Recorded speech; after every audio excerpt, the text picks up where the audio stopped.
Hello guys, welcome to my channel Maths Pursuit. Today we are going to look into question number 2 bit 6 from exercise 1.4 chapter 1 called real numbers. So let's see what exactly we have in question number 2 bit 6. So coming to the question, it is given like write down the decimal expansions of those rational numbers in question number 1 which have terminating decimal expansion. Guys, we already attended question number 1, and from question number 1 we found few numbers are terminating and few numbers are non-terminating, repeating.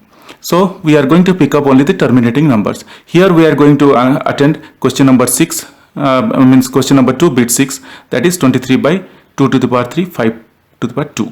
So let's see how we can solve this question. Coming to the solution, we are going to calculate here the decimal expansion of the below given rational number, that is 23 by 2 to the power 3 5 to the power 2. While examining this number in question number 1, we very well knew that this number is terminating decimal number, and as a result its denominator is of the form 2 to the power n and 5 to the power n. Guys, looking at the number itself, we could see that the denominator is of the form 2 to the power n and 5 to the power m. Hence, the number itself is terminating rational number.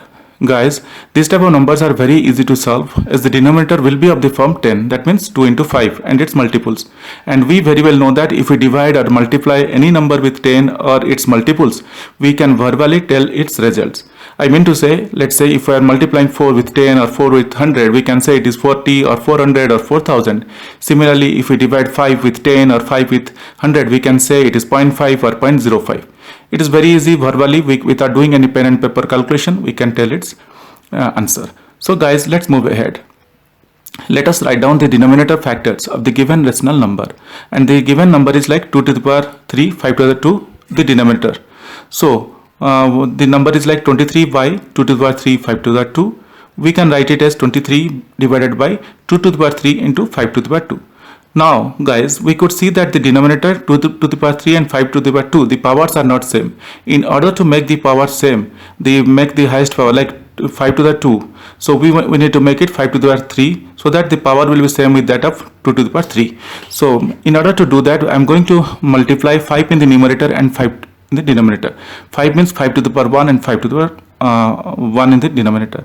If we multiply 5 to the power 1 in the numerator and 5 to the power 1 in the denominator, the effect will be null, because we very well know if we divide the same number in the numerator and denominator, the effect will be null. So after multiplying 5 in the numerator and 5 in the denominator, we are getting 23 into 5 divided by 2 to the power 3 into 5 to the power 3. That means 5 to the power 2 into 5 to the power 1 is nothing but 5 to the power 3. Now solving this, we are getting 115 by 10 to the power 3. Now further solving this, we can write 115 divided by 1000, or simply now we can say that is equal to 0.115. Hence the decimal expansion of 23 divided by 2 to the power 3 5 to the 2 is 0.115. Guys, this is very easy to calculate. Hope you understood this calculation. If you really like my videos, kindly subscribe and let your friends know. This will motivate me to make similar type of videos in the future. Thank you. Bye.